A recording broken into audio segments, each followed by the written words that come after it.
She was out of her body, and she's watching what's happening. And some of the things she later reports is that there was a female doctor down by her legs saying we can't find it. I can't find it. And the male doctor, Dr. Spetzler, said, try the other leg. And she registered that as strange because it was brain surgery. Like, what are they doing down by my legs? Well, they were trying to find an artery. Hi guys, today we are going to be listening to a near-death experience story that is really intriguing. This story is one that I found on Sean Ryan's channel, and it's super fascinating. Now, we're going to listen to the story first, and at the very end, we can have that conversation about near-death experience stories. I want to hear from you guys. Do you have such an experience of your own? Do you know somebody that has? Or do you even believe in this stuff to begin with? Personally, I'm somebody who is super intrigued by near-death experience stories. I've probably heard like 1,000 of them, and I don't know why that is, but I just am. So anyway, let's dive into this conversation and hear the story of what happened to this particular lady. Initially, I was like, well, maybe this is just hallucinating, or maybe it's just something that happens in the brain, or there have been a lot of alternate explanations. And in the new book, and Imagine the God of Heaven, I go into the 10 points of evidence that really did convince me. One of them is veridical observation. So when a person dies, when their heart stops beating, no brain waves, say they have a heart attack, and they have a near-death experience, they say they leave their body. Usually they're initially up above their body in the room where their resuscitation is happening. And they commonly say, I was still myself. Most say I had a body, but it was like a spiritual body. And not with 5 senses, more like 50 senses and blended senses, which that's hard to describe. What does that mean, blended senses? Well, say things like, I couldn't, it's not that I just saw it, I heard it. I didn't just smell it, but I could see the smell too. Or so like an intuition maybe. No, not intuition, blended senses. So the senses we think of sight, smell, touch, taste, all that, but an aroma would also have a sound to it. Okay. And a visual. I don't know. I'm just telling you what they say. I've never experienced anything like that. But they're initially up above their body, and they're watching what's happening in the room of their resuscitation. Now this was key, because when they are resuscitated, when they come back, they can report observations that can be checked out as either yes or no, right? Either that really happened or that didn't. So one of the key ones that early on really convinced me, or didn't convince me, but it really got my attention. But there are many like this. Is Pam Reynolds. She was a well-known singer, I think from Nashville, actually. And she had a deep brain aneurysm. And she was going to die unless they did this radical exploratory surgery, which is more common now. But what they have to do is they have to lower the body temperature down to 50 degrees Fahrenheit. They drain the brain completely of all blood. They have to make sure the brain is completely shut down, because they're going to have to go down deep into the brain to fix the aneurysm. And so as a result, they're monitoring with an EEG. They tape the eyes shut so there are no external stimulation to the eyes. They put 100 decibel clickers in the ears so that then they can make sure there's nothing registering in the brain, just flat EEG. Okay, so this is all counts of clinical death are certain for the surgery to happen, and not many survive the surgery. So it only happens when there's no other option usually. So Pam is going into this surgery, and she's put into the deepest state of anesthesia for 2 hours. And Dr. Spetzler was her neurosurgeon who reported on this.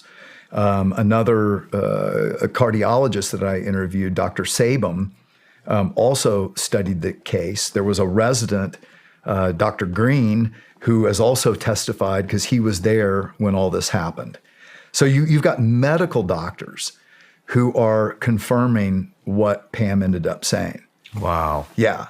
Now, and what people don't realize is like these accounts have been written up in the Journal of the American Medical Association, in the Lancet, Europe's most prestigious medical journal, in psychiatry, in about 900 peer-reviewed scholarly journals that have reported on near-death experiences. Because Real quick, let me just pause this right here and then we can carry on. I just want to make a quick commentary. There's a lot of smart individuals today who claim to be atheists. Now, I'm not saying that proof of near-death experiences should make you believe in a God. However, there's people who believe that once people die, that's it. It's lights out forever and nothing is beyond this veil or this life that we're currently experiencing in this reality, which is crazy because if you're hearing what he's saying here is that there are peer-reviewed journals that have documented and have written about these experiences, but people choose to ignore them. Makes me believe that we sort of live in this alternate universes where every single person with their own individual minds tend to choose what reality they are going to live in. Because when somebody decides that they are going to ignore all evidence, all the proof, which we're going to talk about this later when I'm making the final commentary at the very end, we're going to talk about the story of Lazarus and the rich man. In that parable, it said that even if somebody was to be resurrected from the dead and sent back to the living to warn people not to go to that place, people still wouldn't have believed them. So it kind of makes sense why, people don't believe today. All right, let's carry on. I mean, all these medical doctors wouldn't, they'd be like, yeah. And that's what many of them are at first, like, I never heard of that. But they didn't ask. And when they start asking, people start reporting. So Pam says she was out of her body and she's watching what's happening. And some of the things she later reports is that there was a female doctor down by her legs saying we can't find it. I can't find it. And the male doctor, Dr. Spetzler, said, try the other leg. And she registered that as strange because it was brain surgery. Like, what are they doing down by my legs? Well, they were trying to find an artery down there. And then it was about over an hour into surgery that they actually took out the saw. And, most people have never seen a brain saw. And, you'd think it's a saw, right? It's just going to cut. And she reported that when they took it out, it's called the Midas Rex. And she said it actually looked like an electric toothbrush. And they had it almost looked like my dad's socket set, she said, with all these blades in it that they opened up. They didn't open that up until an hour into the deepest state of anesthesia and an hour into surgery, when she couldn't have seen anything. Her eyes are taped shut. There was no brain waves. So where's this memory being registered, right? Wow. Because she's got 100 decibel clickers in her ears and they're monitoring that there's no activity in the EEG in her brain. Yet she perfectly reports about that. Then she claims she traveled, and this is another commonality of near-death experiences, through a tunnel to a place of exquisite beauty. She felt the presence, I think it was of her grandfather, and knew that God was there, this God of light and love, who told her she must go back.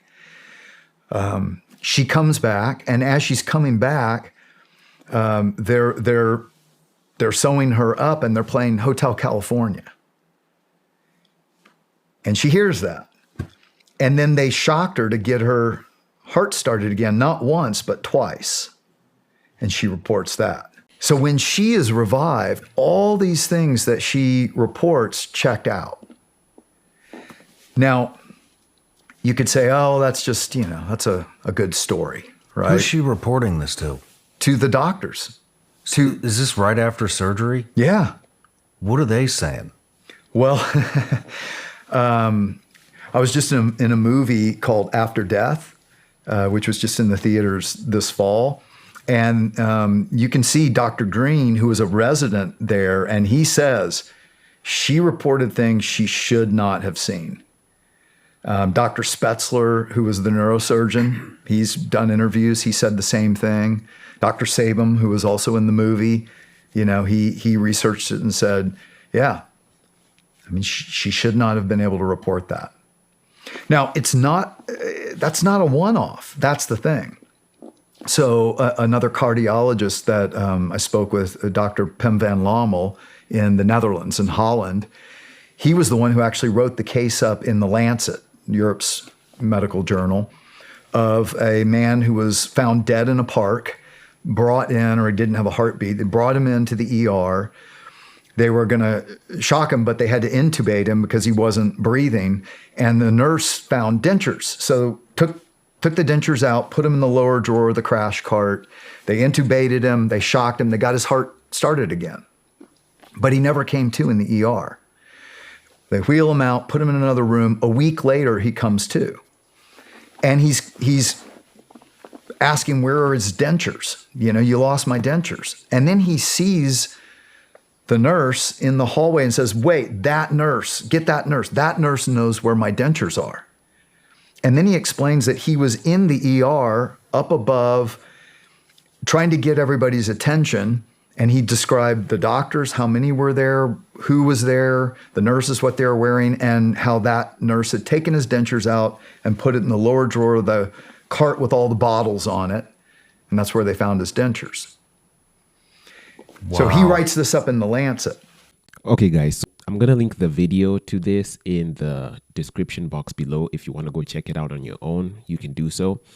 But I wanted us to have this conversation around near-death experiences and also the link between near-death experiences and the faith that human beings have. Because a lot of faiths, a lot of people from different cultures tend to believe that there is life after life. I don't like calling it life after death, but life after life, because what we're doing here is living. So there is life after this life.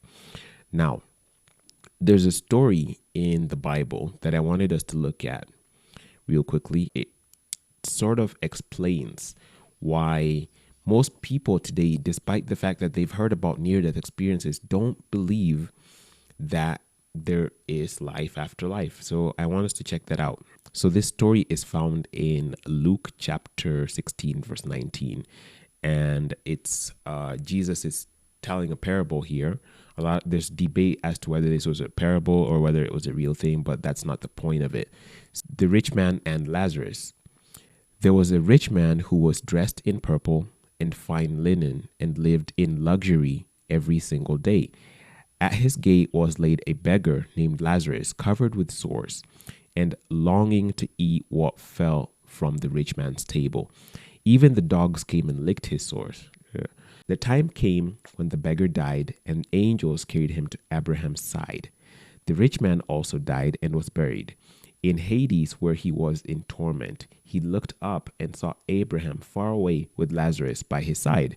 So he called up to him, "Father Abraham, have pity on me and send Lazarus to dip the tip of his finger in water and cool my tongue, because I'm in agony in this fire." But Abraham replied, "Son, remember that in your lifetime you received your good things, while Lazarus received bad things. But now he is comforted here and you are in agony. And besides all this, between us and you, a great chasm has been set in place, so that those who want to go from here to where you are cannot, nor can anyone cross over from where you are to us." He answered, "Then I beg you, Father, send Lazarus to my family, for I have 5 brothers. Let him warn them, so that they will not also come to this place of torment." Abraham replied, "They have Moses and the prophets. Let them listen to them." "No, Father Abraham," he said, "but if someone from the dead goes to them, they will surely repent. He said to him, if they do not listen to Moses and the prophets, they will not be convinced, even if someone rises from the dead. Jesus is sharing this story, and a lot of times he speaks in parables. So people are still debating as to whether or not this was a true story that actually happened, because he used real people's names, versus whether this is just another parable and he's trying to share a deeper meaning. Regardless, the lesson is important. Jesus, I love reading the Bible because every single time you go back into it, there's all these new layers of revelation. So one of the things that I got personally from this story is that Jesus is not just talking about Lazarus and the rich man. He's also referring to the fact that he's alluding to the fact that, he is himself going to die. He's going to die on the cross. He's going to come back to life, and people are still not going to believe the fact that he died and rose again. This is the entire gospel here. Okay, Jesus dies, he resurrects, and he doesn't just die, he dies for the sins of the world. Now, whether you believe that or not is a completely different story. I'm not here to convert you, but he is alluding to the fact that even if somebody dies and comes back, these people have Moses, they have the prophets, okay? They have Moses referring to the law, and they have the prophets. And yet people did not believe Moses and the prophets. So how much more are they going to believe if somebody dies and resurrects? He's talking about himself. That's one layer of revelation. Number two, Jesus himself resurrected a guy named Lazarus in the Gospels, okay? Now, whether or not people ended up believing that somebody could die and resurrect, I don't know the type of stories Lazarus talked about. I don't know what he shared with people regarding his not near death, but actually real death experience of 4 days. That's another thing to think about, because people have died and they've been brought back to life. Okay. Now let's bring this closer home today in the current, age we're living in. People have actually experienced death in so many different ways. I've listened to thousands of these stories, and I believe that God has his way of making sure that nobody's going to have an excuse when it's time to face the music. And what I mean by that is this reality, this consciousness that we have right now, it's not always going to be what you're experiencing. There is a time where this ends and something else starts. There is life after life. I don't like calling it life after death, because death doesn't really exist. We continue on with our lives, and your life, the way you live it here on earth in this reality, determines the experience that you're going to have after this life. Okay. So now I was saying God makes sure that he has his way of bringing people to the realization that he exists. And I'm sorry to say this, but in scripture, I think it's like in the book of Proverbs, it says, only a fool says in their heart that there is no God. I have to link the near-death experiences to the belief in a God, because it's impossible in my mind and in the mind of so many people to think that we're just here. Somebody must have created our consciousness, okay? Now, if you think about the stories that these people who've experienced near death are telling, they experienced a greater light. Some of them die, they experience angels. Some of them die, they experience God. They experience this warm light, and they're told that you have to go back. And these stories are way too similar for them to be ignored.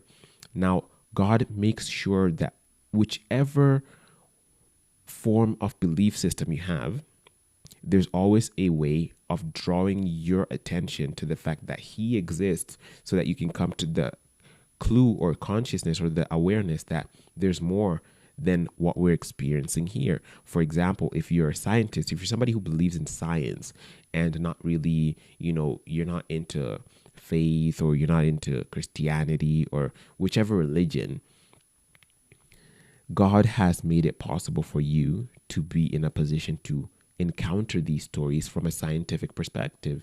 There's so many scientists well-respected scientists, doctors, as you're hearing from this guy's story, doctors who've had encounters with this. There are neuroscientists who have had near-death experiences. Before, they were atheists, they didn't believe in God, but then they experienced a near-death experience and it created a new awareness. So from that perspective where you are at, it does not matter whether you are a scientist who only believes in empirical evidence. God has made it possible for you to be able to read these peer-reviewed journals from people that you respect in your own world, so that you can come to the consciousness, the awareness that there's a whole lot more that we don't know about, and that this life is not the only life that people, have to experience. Number two, if you're somebody who believes in nature, the scriptures tell us that the heavens declare his handiwork, okay? And God's signature is all over creation. For you to believe that there is absolutely no God, and this is it. There's just, the Big Bang, evolution, and all this comes from nothing is absurd. It's absolutely crazy. It makes no sense. So with all that rambling, I'd like to know, have you had a near-death experience of your own? Do you know somebody that has? And what are your thoughts on these things? Do you think it's just, people's minds making up stuff? Do you think there's an even bigger or greater scientific explanation for it that maybe nobody else is seeing? I'd like to hear your thoughts in the comment section. I'll see you guys in the next one.